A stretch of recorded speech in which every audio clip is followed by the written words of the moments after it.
everywhere. I go on every live session, on every corporate conference. Everybody wants to know, We kya ho gaya? cannot address the elephant in the room. We have to. People ask me, क्या गड़बड़ हो गया? नौकरी नहीं मिली? Or did you have a heartbreak?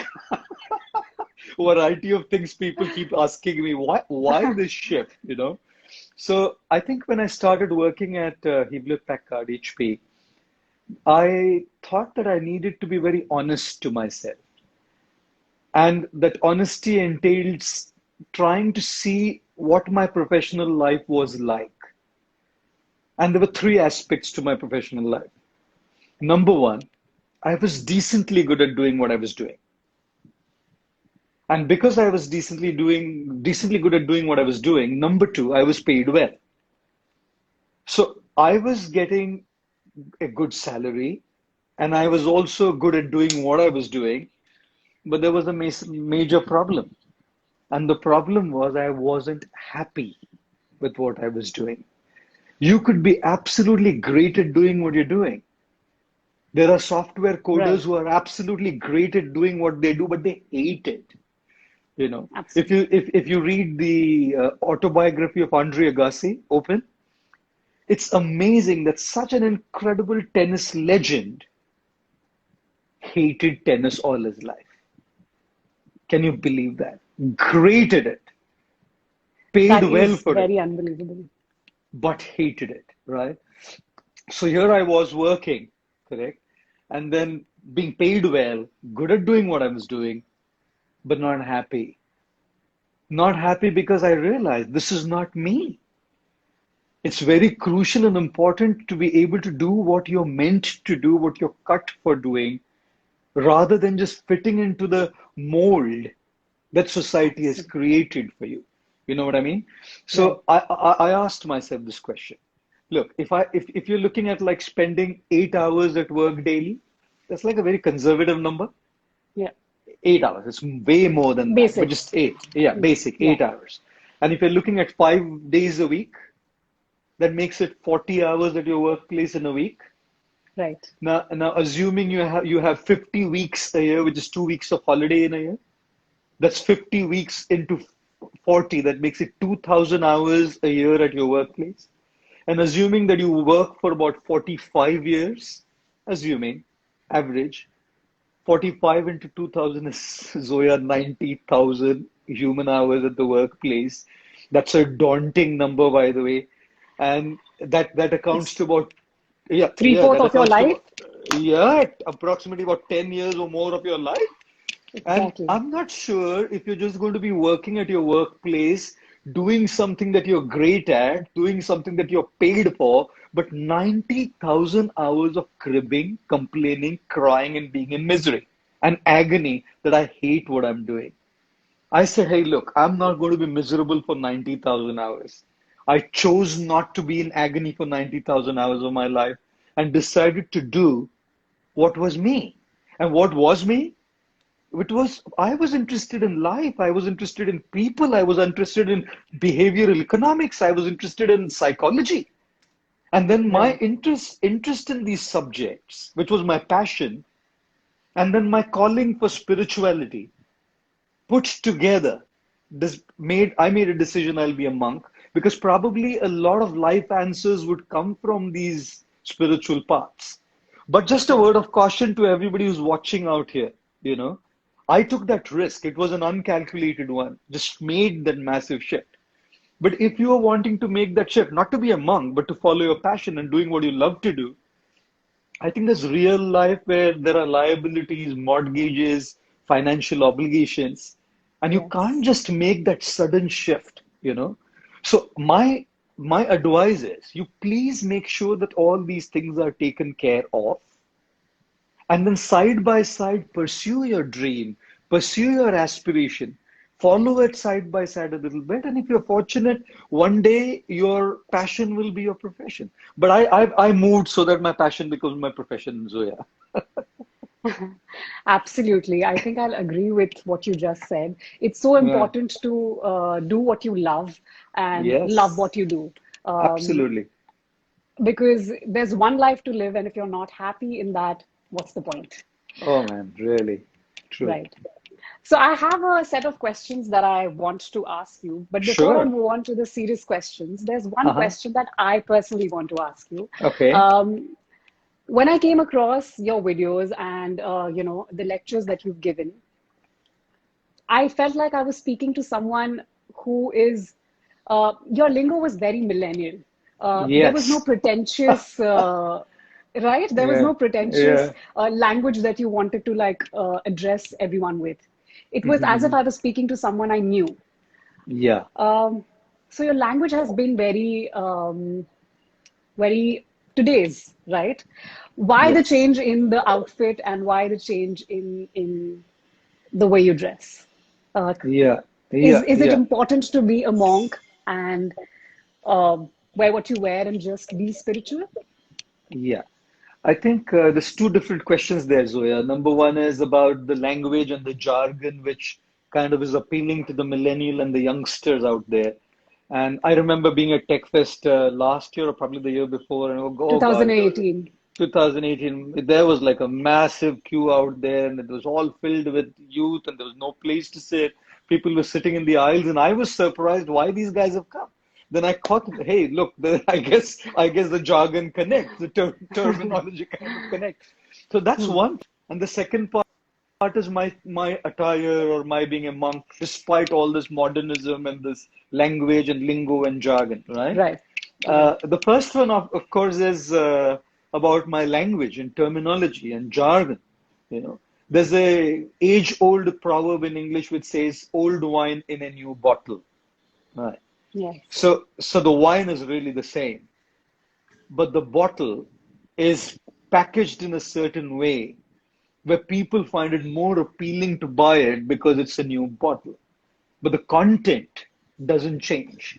Universal principles, which are principles of life, they don't change. 5,000 years back or 5,000 years from today, things that are relevant to life and how life is going to be transformed won't change. Those principles won't change. But how we package them, you know, gives them a certain kind of appeal. Like if I were to use jargon, which was like super duper spiritual, which was like super duper bouncer going over your head, Right. super duper abstract. I don't think so many youngsters would even have thought about giving a keen ear to what Absolutely. I had to say.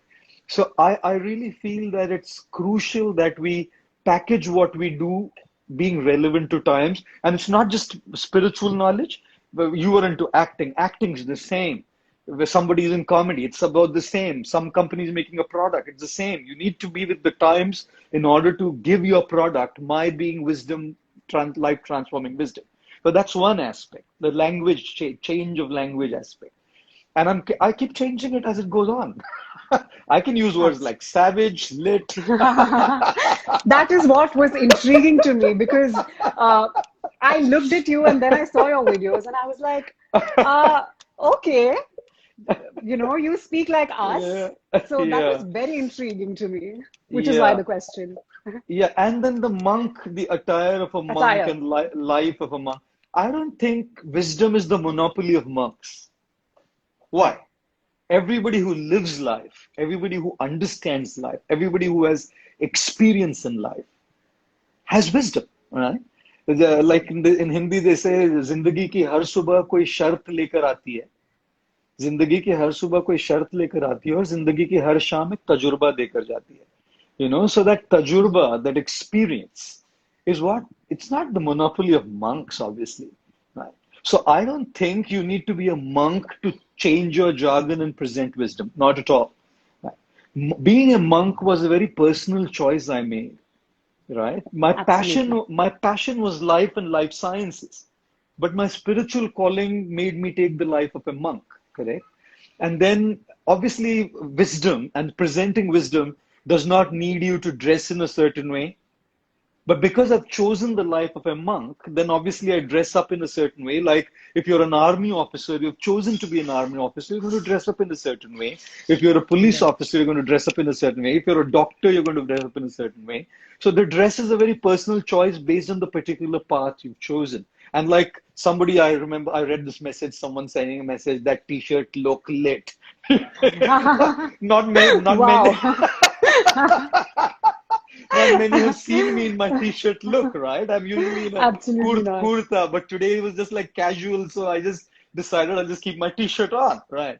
So Right, so right. I don't mind putting it on, you see, but this is an attire that I've chosen because of the particular life that I lead. So that's kind of the two answers to the questions that you asked. So yeah, Right.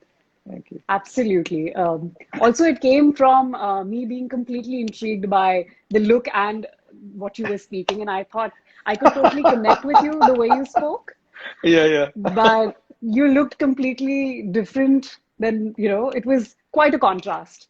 Hence the question, but I totally Yes, understand it's a personal choice, and sure. that's a very, very, very inspiring and something that we can learn from. Thank Whatever you. you spoke right now about doing what you love, not caring about what other people think, whether it's Yes, attire, whether it's how the way you speak, it should resonate with your soul. So I completely absolutely. believe in that.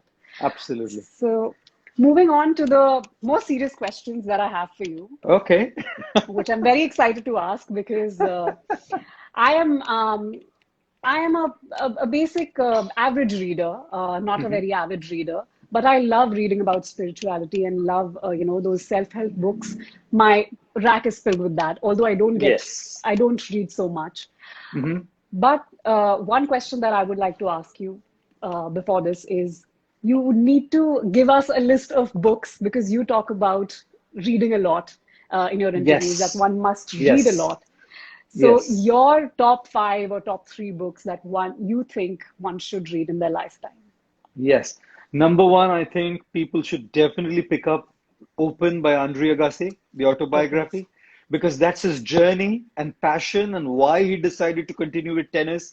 Absolutely relevant to all professionals, students. I think it's a great story. Long, thick, fat book. You have to get beyond a little bit of tennis, but an absolutely amazing journey. So that's one I would recommend. Secondly, I would recommend a book called 12 Rules for Life by Jordan Peterson. Okay. I'm writing this Incredible. down. Oh, thank you. It's an incredible book, a little technical in language, but the Okay. concepts are just super duper, for Hmm. life. 12 Rules of Life by Jordan Peterson. The third book I would recommend is a book called Personality Profile, Positive Personality Profiles by Robert Rom. And this is a book which tells you what your personality type is. So when you know Oh, what you are and who you are, you're able to live your life better. And when you know what the other person's personality is, you can deal with that person better, right? Number four is a book called Five Love Languages by Gary Chapman. Absolutely amazing. Every guy who's in a relationship, please listen to this one, yeah. Every guy who's married, looking forward to get married, or is in a relationship, or for that matter, any general relationship, a must read. And fifth, of course, I do recommend reading the Bhagavad Gita, not because it's a book of religion. I hate absolutely. calling it a book of religion, but it is a book of life, and I have found that the book has answers to a lot of questions. So these are the five choices. One, of course, I have to say a spiritual book, right? So the Gita. You have to go with the flow. Yes, indeed. So this was my personal, agenda to get the books, get the Okay. best books out of you, so I can read well. But moving on to, but of course, our listeners can also, take advantage of, Absolutely. Sure. having this list of books and trying to give it a go and try to read as much as possible. Moving Yes. on to the questions. Okay, so many have been dealing with depression Hmm. Hmm. right now, more so because of the lockdown. Um, how can someone stay motivated during this pandemic or during this phase that we're going through right now? Yeah, yeah. So I think the first thing to understand that it is absolutely normal to be depressed. Denial doesn't work, right? Why deny? If somebody has a heartbreak, he or she is in pain. If somebody fails an exam, he or she is in pain. If somebody loses an opportunity for a job or a business deal, he or she is in pain. There's a lot of uncertainty and insecurity about what's going to happen, the COVID-19 aftermath, right? Right. Whether people who have jobs will have jobs, whether they'll be laid off, whether there'll be a salary cut. Businessmen are worried whether their business is going to survive this tough phase. Students Right. are worried whether they will be placed, what's going to happen. There's a lot of insecurity. And I think the first aspect is to understand that there's no need to deny it. Acceptance is the first step towards progress. It's half the battle won. You're half the battle won when you're just saying, okay, man, I feel negative. Fine. It's okay. I feel negative. I'm a human being. I'm not a Superman or a Superwoman. I'm not an Iron Man or an Iron Woman. I'm not a Steel Man or a Steel Woman or a Batman or a Batwoman. Absolutely. I'm no super something. I'm a human being. And being a human being, I go through this. Correct? Now, I feel it's absolutely normal to be affected by negativity. It's just abnormal to remain in negativity. Because if we remain negative, then that's what's going to kind of really destroy our confidence, correct? But to go through those ups and downs every day, everyone watching here, please do not feel guilty and punish yourself for it. Just come to terms that this is the life of every human being, especially when there are a lot of uncertainties looming over our heads, So now the question obviously is, how do I bounce back? Every single time I get low, every single time I feel low, how do I bounce back Come back. as quickly as is possible, ASAP, right? How do I bounce back ASAP, isn't it? So here are 2-3 things that I feel we need to do, especially in the current situation. Number one is, as a student, invest in your study. If you're a professional, invest in whatever you're doing. You know why? Because there's factors that are not in your control, but there's factors in your control, and that's investment in the process. The outcome's not in your control, but the process is in your control. Like, for example, a farmer, he or she doesn't have any control over the rains. Rains are beyond the scope of the farmer to control.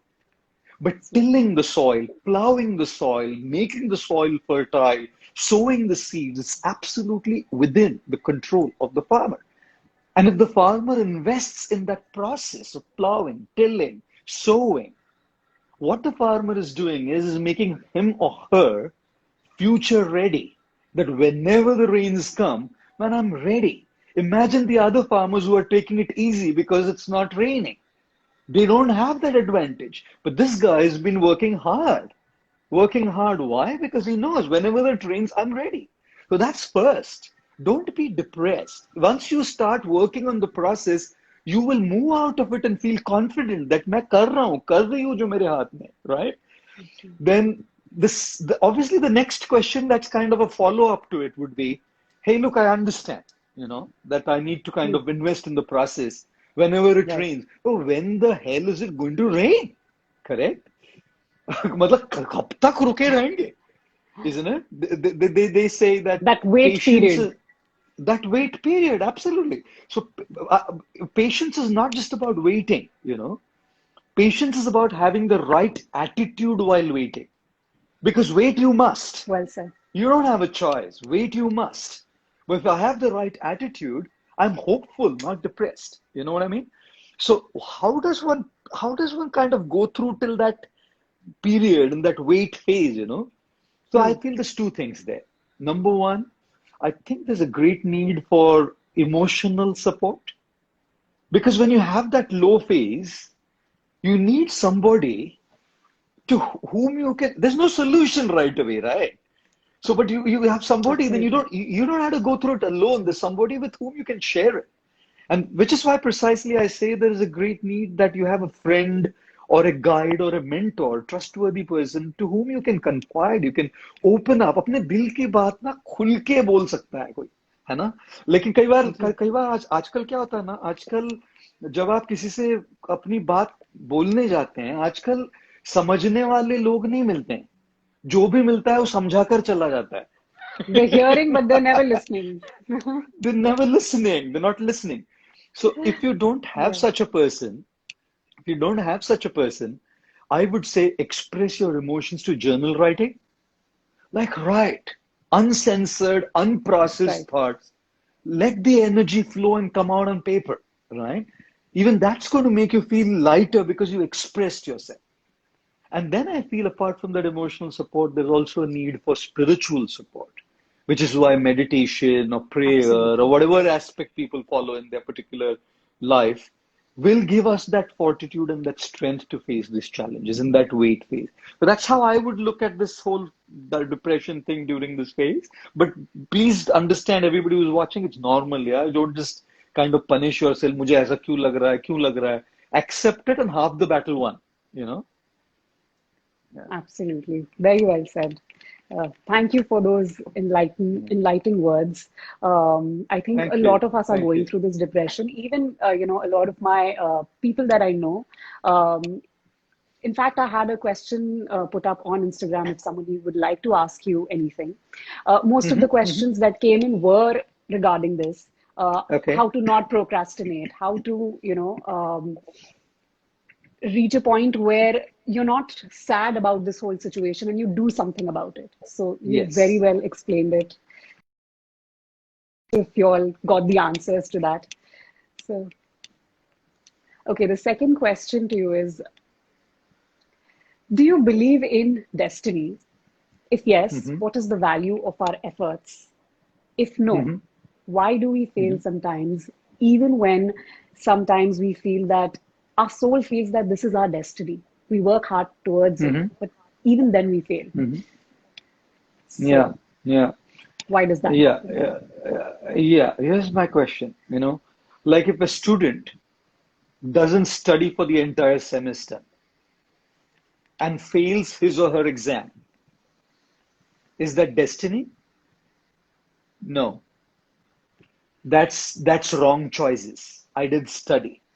So it's Yeah, led me to fail my exam. Correct? absolutely. Now, a student gives 200% to his or her studies. And in the examination question paper, there are questions which somehow come which are not at all to the knowledge of the student. There's no fault of the student now. He or she is given 200%. Now, Right. that is a situation which is destiny. Correct? Now, Hmm. imagine a person who is a compulsive alcoholic, Hmm. gets a liver disease. Is it destiny? No. It's complete abuse of free will and choice. Correct? Imagine a person who's been teetotaler, clean life, done nothing, and gets a liver disease. Now the situation is destiny. Correct? So Right. when we are talking about a wrong choice leading to an outcome, that's stupidity and idiocy, irresponsibility. Correct? But when we Right. are talking about an outcome or a situation in our life, which is number one, unsolicited, we didn't ask for it. Correct? Number two, beyond our control, we can do nothing about it straight away. Beyond number three, which is not our fault, not our immediate fault, we did nothing to get it. Then I can Right. say this is my destiny. It wasn't in my hand. It's come from somewhere, which is a realm of philosophy to then understand where, how, and all of those things. Right.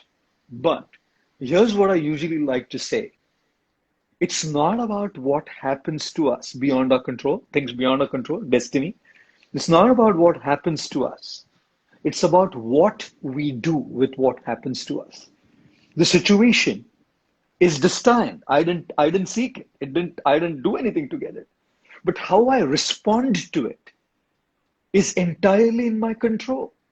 And it's that response that decides the future outcome out of the situation that I have at hand. Which is why they say man or woman is the maker of his or her destiny. You know, Right. like Steve Jobs. Steve Jobs was thrown out of his own company. He didn't crib. He didn't blame it on destiny. He said, whatever the situation is, let me see what I can do about it. That response is absolutely in my hands. And that's when Steve Jobs started Next Animation. He started Pixar. And he found the love of his life. He got married. He was passionate about his work. He didn't crib. He didn't complain. जिंदगी मेरे साथ ऐसे क्यों कर रही है? भगवान मेरे साथ ऐसे क्यों कर रहा है? Life is unfair. He didn't crib. Greatness is about how you respond. And every human being has the potential to be great by responding to that situation, which is outside of my control. So I do believe in destiny. When when I haven't made a wrong choice now to have a wrong outcome, when I have done everything right and something comes up to me, what else do I call it? Somebody can call it karma, somebody can call it destiny, somebody will call it fate, somebody will call it luck. Use whatever word you want, but the fact is I didn't ask for it. Right. Now I have to know what do I do about it. And that response will define our lives. So I think that is the crucial aspect. It's not about what happens to us, it's about what we do with what happens to us. Absolutely. So there is destiny, but we can't make wrong choices and then blame it on destiny. Absolutely. Absolutely. Right. Great. The next question is regarding technology, since you are an electrical engineer and you have Uh-huh. been in IIT. So I think you would be the apt person to have a response to this question. Hmm. Technology keeps us apart in normal times, but is keeping us together now. Hmm. So what are your thoughts on that? And how do Yeah. you see technology in Oh, yeah. in which light do you see it? Yes. Thank you for that question. But firstly, to clarify, and I didn't study at IIT Zoya. I Oh, you studied at did. college. Oh, I studied at College of Engineering, Pune. But thank you for saying IIT. I love IIT. My bad. I'm so No, sorry. no, My no, bad. no, no, no, no, no. Just to clarify, otherwise, people will think because they know I am a this is COEP, so they'll think jhoot bol raha hai. Just No, no. clarifying, yeah.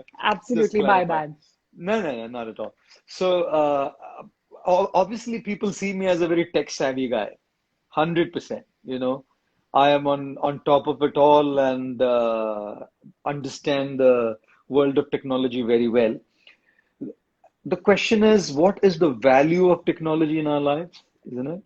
Like Yes. earlier on, we found that technology was distancing us, and Yes. and now that social distancing is in place, technology is bringing us closer, right? So when we were meant to be closer, there was distancing, and now when we are meant to be practicing distancing, the heart yearns to be closer, correct?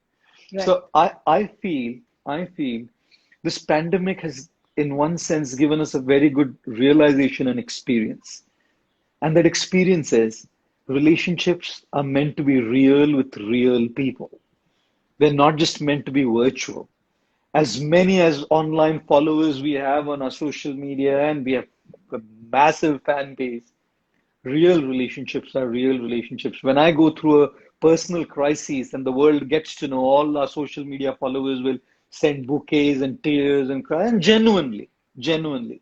But the people who will be there on the ground for me are those with whom I've actually spent my real time and developed those real relationships and real deep bondings, right? Right. So I do feel technology is powerful. It is an incredible tool that humanity has come up with, and technology can do so much to the world if it is used rightly, in the right proportion, with the right intention. As soon as it crosses the boundary, everything becomes toxic. Relationships become toxic when they cross a certain line. Positivity becomes toxic when it crosses a certain line. Use of technology becomes toxic when it crosses a certain line. Social media becomes toxic when it crosses a certain line. So it's very important for all of us as conscious, aware human beings to understand where do I draw that line for myself? And each individual will have a different line based on their Right. particular situations and particular lives. But I feel technology is powerful. It can help us connect with the world. It can give great solutions to the world. At the same time, we should be very conscious. Today is the World Environment Day. And being the World Environment Day, we also see how technology has led to a lot of environmental disasters. And now Absolutely. during the pandemic, we have realized that when we were away, look at what nature has done. Nature has healed. The world has healed. The water bodies, the mountains, the trees, the air has healed. It's pure and pristine. So now when we go back, let us be conscious. Not to say we can never go back to the ideal no technology life. How is that possible? But can we be more conscious in its utility? Can we be more aware in how we use it and in what proportion we use it? If we are, I think technology is super, you know? Right. Absolutely. Consciousness is the beginning of everything. Indeed, Um, indeed. I read on your Instagram about this post where it said positivity can be toxic as well, like Yes, toxic yes, positivity. indeed. Can you elaborate on that and how do you think that positivity Yes, can be toxic? yes, yes. I think I did refer to it a little earlier on in our discussion, but I didn't use that term Right, earlier on when I explained. But right. this is what I mean. I always tell this funny joke. It's my favorite. You know, a guy was walking on the street and a bird passed on his head. What birds do? They're Leela. Sorry, passed on his head. You know? Right. And when this bird passed on his head, the guy said, "Oh, thank God, elephants don't fly." You know, because if elephants would fly, it wouldn't just be on the head, be It'll all be over the all over place. you. All over Right. you. Now, it's a good thought, positive thought, right? But I feel positivity is not just some mental adjustment of thoughts. You know why? Because there's still going to be the stuff that the bird has passed on the head and you have to deal with it. Correct? You have Right. to deal Right. with the stuff. You can't just say elephants don't fly and go to a party with the stuff on your head, right? Absolutely not. If somebody has cancer and going and telling them, thank God you don't have Alzheimer's. Right. What kind of violence is that? If somebody has a mentally challenged child and you go and tell them, oh, consider this as a gift of life so that you can learn some lessons in your life. That's Crap, harsh. isn't it? Yeah. That's harsh. That's Yeah. harsh, isn't it? Somebody is going through a breakup and you go and tell them, hey, glad, you were saved from this relationship. Yeah. Which we So hear a cruel. lot. That We we hear hear a a lot. lot.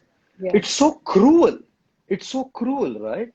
So when I talk about toxic positivity, it's that everything is hunky dory, everything is great. There's a silver lining around every dark cloud. Everything's going to get perfect. Everything's perfect. Everybody's perfect. Man, life's just fun, chill. Now that's toxic positivity. You know, Right. what real positivity makes you vulnerable? Real positivity means to be vulnerable and to understand, hey, look, I have the stuff on my head that the bird is parked. I need to deal with it. I'm going to see the silver lining for sure. But the silver lining needs to be balanced with that vulnerability to accept that this stuff is there and I need to deal with it. When you have that, then that to me is real positivity. Like I said, anything that crosses a certain boundary becomes toxic. So when positivity crosses that boundary of human vulnerability, then that becomes toxic positivity. But when your positivity is within the boundary of human vulnerability, that's real positivity. So I think that's how I would explain it. Absolutely. And so many of Yeah. us, like the youngsters, are going through this time where, there's Instagram, there's Facebook, where we only upload pictures of us on Yes. vacations, having fun. So when the audience looks at the picture, it's the highlight of that person's life. And we see Yes. that, oh my God, this person's living an amazing life. So I think that is also somewhere kind of toxic to other people, where people don't It is. understand It is. that Yes. everybody goes through highs and lows. And this whole Correct. social media of, posting the best time of your life um, Yes. is okay, but the other person seeing it in a way where the person's life is just that and Correct. is super positive and super high spirited, I think that's also kind of toxic. So most of the Absolutely. youngsters are Absolutely. going through this right now, They go through FOMO, young people. you know. FOMO. FOMO, absolutely FOMO. I think I'll never get over your lingo. So someone on my feed asked me to ask you, where does all your wisdom come from? Where does it, Uh-huh. what has Okay. inspired you? Okay. Okay. I think, like I firstly said earlier on, that, wisdom is not the monopoly of monks. It is the right to everybody who lives their life, Right. isn't it? everybody who lives their life. Like somebody said, of course, the first thing I feel, the first is reading. The more you read, the more you're going to be exposed through to the viewpoints and the worldviews of several people in the world. You're not Right. going to be the frog in the well thinking, I'm the Not best. going to be in a box. Not in the box. Absolutely not in the box. You're going to be exposed to other people's thinking. You're going to open your mind to what other people are saying. And when I talk about reading, I also talk about online content, which is videos or shows or whatever else. It all comes in that category where you're consuming content, right? Whether it's reading or watching. So basically, we are exposing ourselves to understand more from others. That definitely adds to our understanding, correct? That's one element of your wisdom. The second element, obviously, is interacting with people, real people.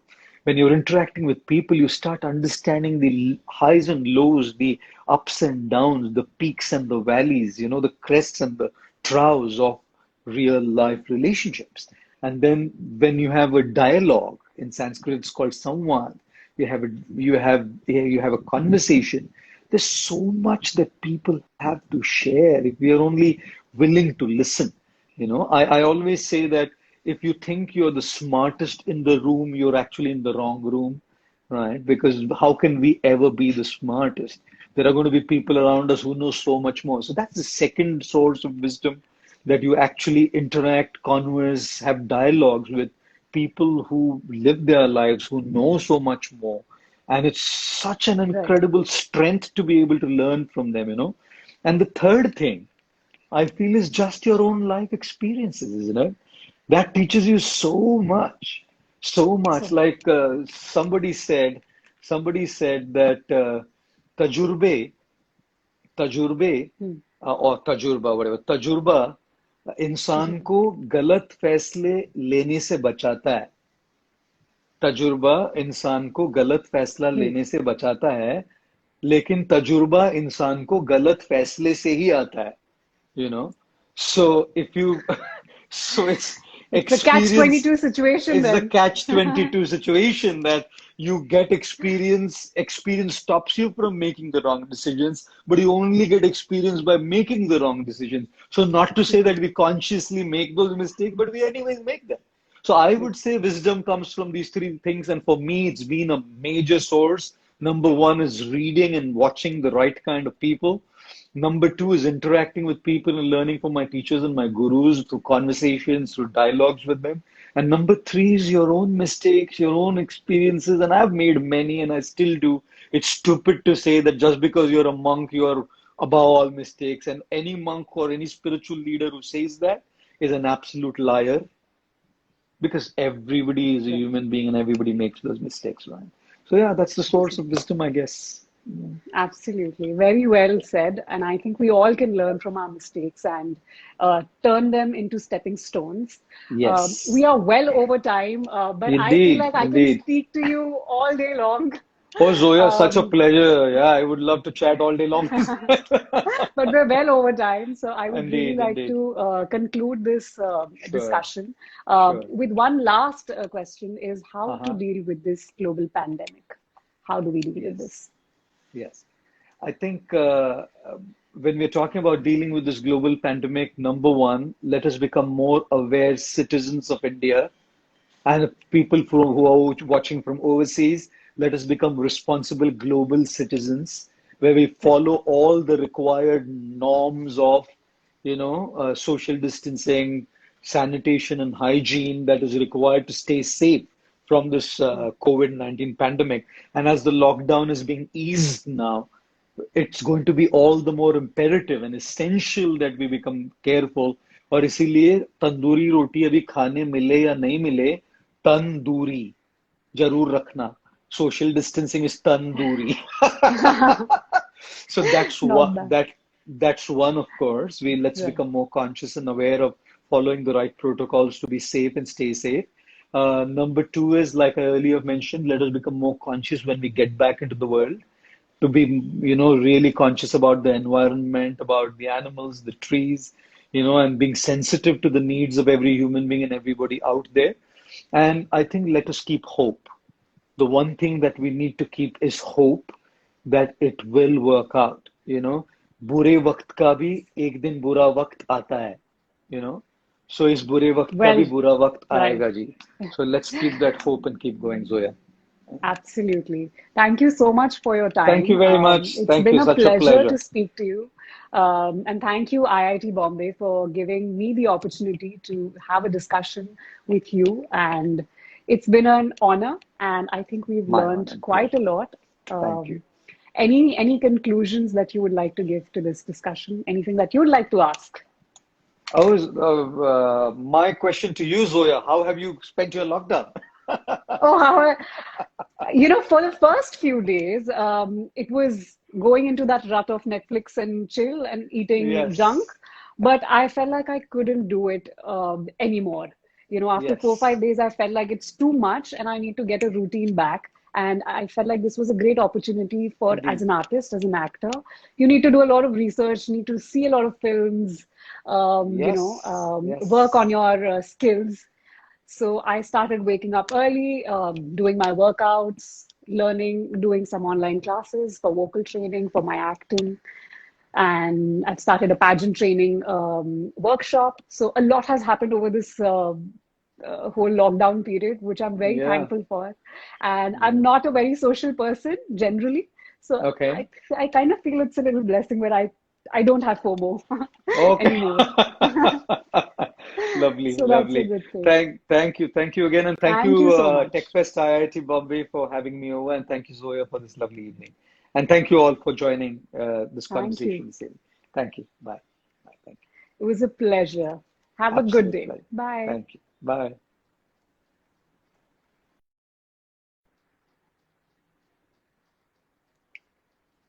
So that was Sri Gaur Gopal Das with us. And he gave us a lot of, I must say, wisdom that we can learn from. And whatever he said about, learning from our mistakes, being conscious in the situation, being in the moment, I think I completely believe in that.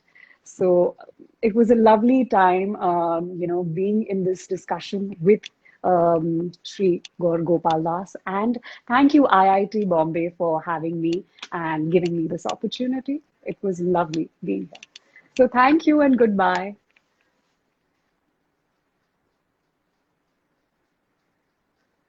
Oh, and also, if you have any questions, I think we have 5 minutes to finish this. So if you have any questions, I can take it from the comment section. Yes, let's do that. So if you have any questions, you can post in the comment section and I can take that for the last 5 minutes. Sujit, thank you. Love from Ayri, thank you. Thank you for your time. Thank you, Anand.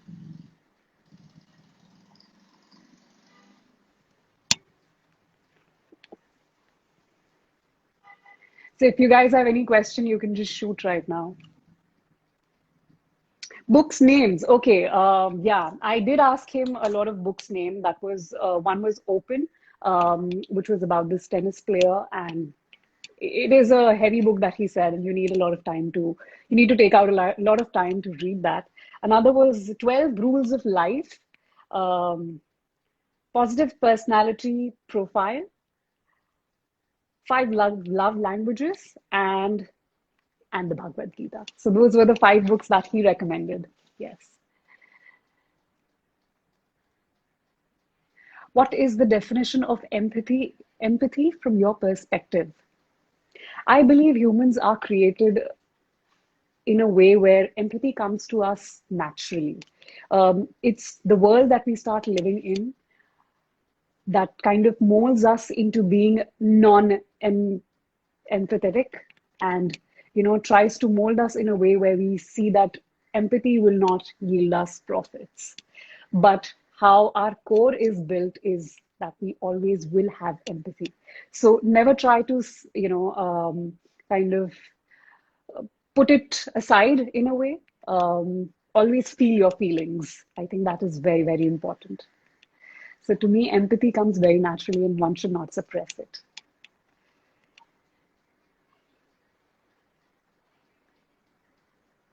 Can you please tell me about the fourth book name? Oh, that was Five Love Languages. So, Joy, your next film. Okay, so my next film I have already shot for. It's called Kabar the Coin, and it's with the writer who wrote Margie, the Mountain Man. And we've shot and done everything, but I'm waiting for the release once the lockdown ends and once it's safe for everyone to go out to the theaters. Until then, please keep safe. How to be beautiful from inside, not just physical beauty. I think great thoughts. Think great thoughts. And like Sri Gaur Gopal said, just be vulnerable. That's how. Shubham, how do you deal with fear? Uh, I know I cannot do anything if about a situation, then I have to deal with it however one seems fit. But taking unnecessary, just being fearful unnecessarily doesn't solve the problem. So as much as you're human at the end of the day, you do feel fear with a lot of things, but you need to understand that it's a part and parcel of life, and c'est la vie, life is such. It goes through ups and downs. A monotonous life would be very boring. So there's fears, there's anxiety, there's good stuff, there's happiness, there's ecstasy, there's so many different emotions that one feels during their lifetime. So I think that's the way to go about it. Just let it sink in and just deal with the situation how you're supposed to deal with it.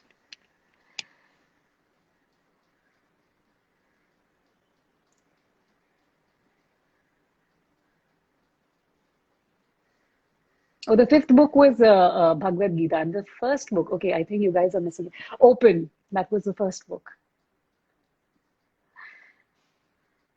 Okay, last 2 minutes, I'm gonna take some few last one or two questions. How to maintain your body and look beautiful. Who is this? Gina. The way you maintain your body is eat right, eat healthy food. Your body is the one place that you live in for the rest of your life. So take good care of it. Take care of your skin, take care of your health, because this is where you stay for the rest of your life. So treat it like that. And I wouldn't say that don't eat junk and don't eat oily food, but have in moderation. Balance is the key to life. So one must balance between eating healthy and letting the heart have what they want sometimes. So yes, that's how you keep it healthy and beautiful. Just have good thoughts. Whatever you are on the inside kind of reflects on you on the outside. So yes.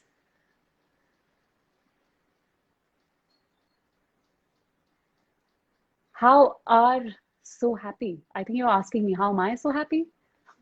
Is that the question? I think life has given us all a lot of reasons to be happy. So we should look to the brighter side of life and just enjoy life and with the ups and downs that the life gives us. Okay, that was a great, opportunity for me to have a discussion with you guys and, of course, with Sri Gaur Gopal Das.